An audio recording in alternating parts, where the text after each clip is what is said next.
বিজেপিৰ বাবে হিতে বিপৰীত হ'ব নেকি ৬ জনগোষ্ঠীৰ জনজাতিকৰণৰ ইস্যু নিৰ্বাচনৰ আগমুহূৰ্তত মুখ্যমন্ত্ৰীৰ মাষ্টাৰ ষ্ট্ৰোকে সমস্যাত পেলাব নেকি সাহসীয় পক্ষক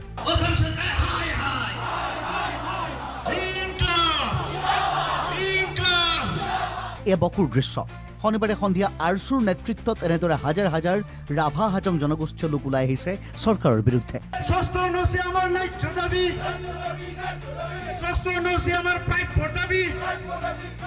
আনফালে কালি ৬ জনগোষ্ঠীৰ জনজাতিকৰণৰ বিৰোধিতাৰে কাৰ্বি আংলঙত উত্তাল প্ৰতিবাদ সাব্যস্ত কৰা হৈছে ফুলনিৰ পৰা লাংহিনলৈ প্ৰতিবাদী সমদলৰে প্ৰতিবাদ সাব্যস্ত কৰে বড়ো কাৰ্বি ডিমাচা তিৱা আৰু অন্যান্য জনজাতীয় ছাত্ৰ সংগঠনে প্ৰটেষ্ট ৰেলী লৈছোঁ ৬টা জনগোষ্ঠী অসম চৰকাৰে যিহেতু ৬টা জনগোষ্ঠীক জনজাতিকৰণৰ যি মানে এটা ৰিপৰ্ট প্ৰতিবেদন তেওঁলোকে কৰিছে ইয়াক লৈ কিনে আমি সকলোৱে কাৰ্বি আংলঙৰ যিমান মানে ট্ৰাইবেল আমাৰ ষ্টুডেণ্ট অৰ্গেনাইজেশ্যন আছে আমি সকলোৱে আজি প্ৰতিবাদ কৰিছোঁ আজি ফুলনিৰ পৰা লাহিনলৈকে আমি পদযাত্ৰা কৰি আমাৰ প্ৰটেষ্ট ৰেলীটো আমি ইয়াত মানে সমাপন কৰিম গতিকে আমি বৰ্তমান লাহিনৰ মজিয়াত আছোঁ লাহিন টাউনৰ মজিয়াত আছোঁ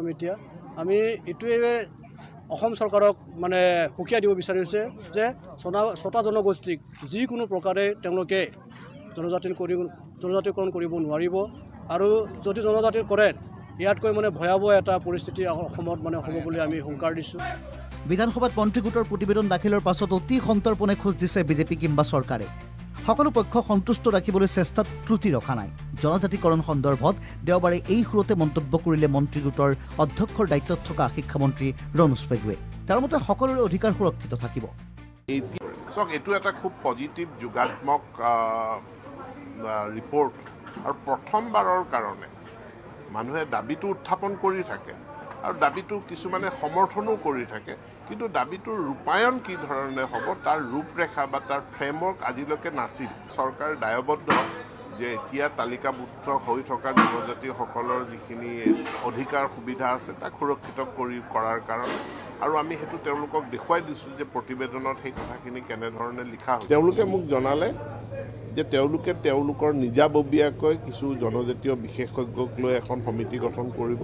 আৰু তেওঁলোকে অধ্যয়ন কৰি এমাহৰ পাছত কথাখিনি আমাক জনাব মই ভাবোঁ যে তেওঁলোক আশ্বস্ত হৈছে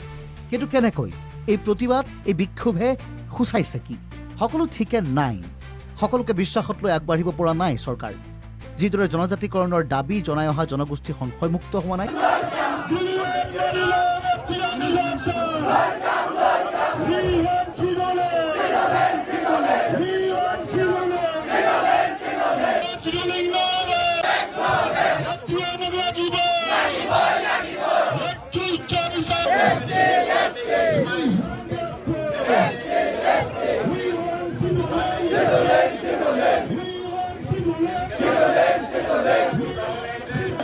যি জয়পাল সিং মুণ্ডা সংবিধান বনোৱা মানুহ জনজাতিকৰণৰ সংবিধান যি বনাইছে এই ইয়াৰ নাতিপুতিয়ে বিৰচা মুণ্ডাৰ নাতিপুতিয়ে আজি দ্ৰৌপদী মুৰ্মুৰ নাতিপুতিয়ে অসমত অবেচি হিচাপত আছে এই অসমৰ আদিবাসীসকলক অসম চৰকাৰ এটা ভাৰত চৰকাৰ কি কৰিব বিচাৰিছে কিয় এনেকুৱা ৰাখিছে আমাক ভাৰত স্বাধীন হোৱাৰ পিছত আজিলৈকে আমাক যে ডি শিডিউল কৰি ৰাখিছিল এই ডি শিডিউলটো অসমৰ মুখ্যমন্ত্ৰী যি পদক্ষেপ লৈছিল 10% বাকী আছে বুলি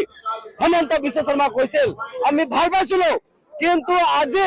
এই ডি শিডিউল হৈ আছে এই ডি শিডিউলটো উঠাই দিব লাগে আদিবাসীসকলক অতি শীঘ্ৰে জনজাতিকৰণ দিব লাগে আমাৰ বিৰচা মুণ্ডাৰ নাতিপুতি আছে তাতে সিধুকানীৰ নাতিপুতি আছে তাতে আমাৰ বুদ্ধ বাগাতৰ নাতিপুতি আছে অসমত আৰু আমাৰ দ্ৰৌপদী মুৰ্মু আৰ জয়পাল সিং মুণ্ডাৰ এই নাতিপুতিসকলে ভাৰতৰ সংবিধানত কিয় আমি স্থান পোৱা নাই কিয় আমি জায়গা পোৱা নাই জবাব দিব লাগিব অসমৰ মুখ্যমন্ত্ৰীক আজি আমি দুখ পাইছো অসমৰ মুখ্যমন্ত্ৰীয়ে আদিবাসীসকলক বহুত দৰদী দেখায় কিন্তু যেনেকুৱা আজি কেবিনেট এটা ডিচিশন লৈছে এটা পাৰ্লিয়ামেণ্টাৰী টিম বনাই কিনে আজিলৈকে আমাৰ বিধানসভাৰ পৰা আমাৰ দিল্লীলৈকে অহা নাই কিয় অহা নাই এইটো জবাব দিব লাগিব অন্যথা 26ত আদিবাসীসকলে মনে মনে নাথাকিব ৰাজনীতিক আৰু গণতান্ত্ৰিক আৰু শিক্ষাৰ আন্দোলনটো আৰম্ভ হৈছে এই আন্দোলনটো আমি গোটেই অসমত জংগী আন্দোলন হিচাপে ঘোষণা কৰিছো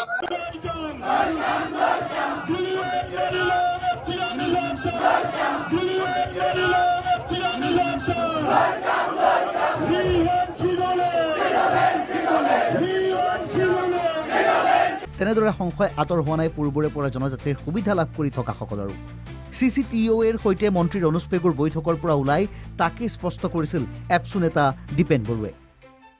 এই যে ৰিকমেণ্ডেশ্যন আমি মানি ল'ব পৰা নাই, আৰু কিয় মানি ল'ব পৰা নাই, আজি মন্ত্ৰী গোটৰ গ্ৰুপ অফ মিনিষ্টাৰৰ অধ্যক্ষ ডক্টৰ ৰণোজ পেগু ডাঙৰীয়াক আমি ছাবমিট কৰিলোঁ যে কিয় মানি ল'ব পৰা নাই। ইয়াৰ কাৰণকেইটা আমি গোটেইকেইটা আমি ব্যাখ্যা কৰিছোঁ, আৰু গোটেই ব্যাখ্যা কৰি পেলাই আমি তন্নতন্নকেইটাত দিছোঁ। ৰাজনৈতিক ৰিজাৰ্ভেশ্যনৰ পৰা লৈ শিক্ষা অনুষ্ঠানৰ মানে নামভৰ্তিৰ পৰা লৈ চাকৰি বাকৰিৰ পৰা লৈ কেন্দ্ৰীয় আৰু ৰাজ্য সকলো বিষয় তাত সন্নিৱিষ্ট হৈ আছে। আৰু এই কথাটো আমি কৈছোঁ যে যিকোনো বিনিময়ত বৰ্তমানত জনজাতিসকলৰ আৰ্থসামাজিক আমাৰ আইডেণ্টিটি, আমাৰ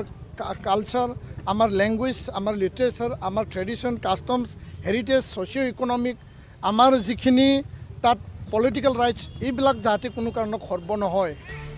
প্ৰশ্ন উঠিছে 6 জনগোষ্ঠীৰ জনজাতিকৰণ ৰাজনৈতিকভাৱে সমাধান কৰাৰ বিপৰীতে ৰাজনীতিৰ হাতিয়াৰ হিচাপে ব্যৱহাৰ কৰিছে নেকি মুখ্যমন্ত্ৰী হিমন্ত বিশ্ব শৰ্মাই? এটা শক্তিশালী সিদ্ধান্ত ল'বলৈ গৈ বিষয়টো আটাইতকৈ জটিল কৰি পেলালে নেকি হিমন্ত বিশ্ব শৰ্মাই? প্ৰশ্ন অসম জাতীয় পৰিষদৰ। অজাপৰ সম্পাদক চিত্তৰঞ্জন বসুমতাৰীৰ অভিযোগ মুখ্যমন্ত্ৰীয়ে সাপ হৈ খুটি বেজ হৈ জাৰিছে। তেওঁৰ অভিযোগ জনজাতিকৰণ বিষয়টোত এজন জনজাতীয় মন্ত্ৰীক বলিৰ পথা সজাইছে মুখ্যমন্ত্ৰীয়ে। যি জনজাতিকৰণ বিষয়টোক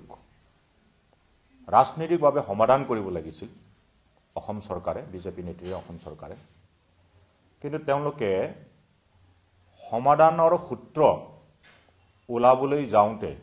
তেওঁলোকে এই 6 জনজাতিকৰণ বিষয়টো কেৱল এটা ৰাজনীতিক হাতিয়াৰ হিচাপে ব্যৱহাৰ কৰিবলৈ বিচাৰিছে। নিৰ্বাচন কেন্দ্ৰিক ৰাজনীতিক হাতিয়াৰ হিচাপে ব্যৱহাৰ কৰি তেওঁলোকে 2026 নিৰ্বাচনৰ আগত তেওঁলোকে এটা ভুৱা প্ৰতিশ্ৰুতি দিছে যে জনজাতিকৰণ বিষয়টো যেনেধৰণে তেওঁ ভাবিছিল একেবাৰে বুমেৰাং কৰি পেলালে, আটাইতকৈ বেছি জটিল কৰি পেলালে। গোটেই বিষয়টোকৈ গোটেই প্ৰক্ৰিয়াটোকে তেওঁ এটা অনিশ্চিতৰ মাজলৈ ঠেলি দিছে। এগৰাকী জনজাতি মন্ত্ৰী ডক্টৰ ৰণোজ পেগু তেওঁ একেবাৰে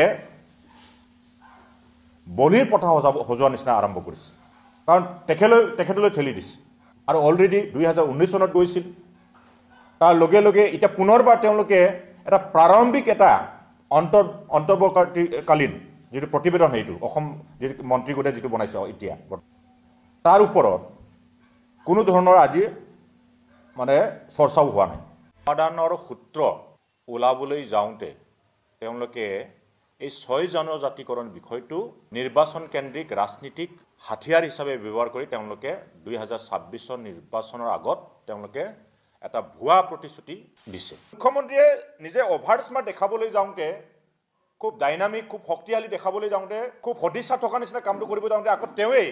গোটেই হাফ হৈ খুটি বেচ হৈ ধৰাৰ নিচিনা কামটো কৰিলে যে জনজাতিসকলে আপত্তি দৰ্শাব পৰা বিষয় তেওঁলোকে সন্নিৱিষ্ট কৰিলে মন্ত্ৰী গোটৰ প্ৰতিবেদনত।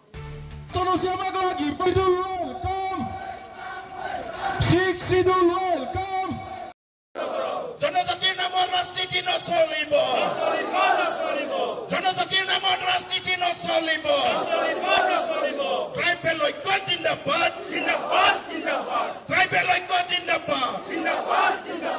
এই নিৰ্বাচন আহিছে, অভিযোগ প্ৰতি অভিযোগ চলিছে, চলিব। কিন্তু এটা কথা স্পষ্ট যে জনজাতিকৰণ এইবাৰো নিৰ্বাচনী ইছ্যুহে হৈ ৰ'ব।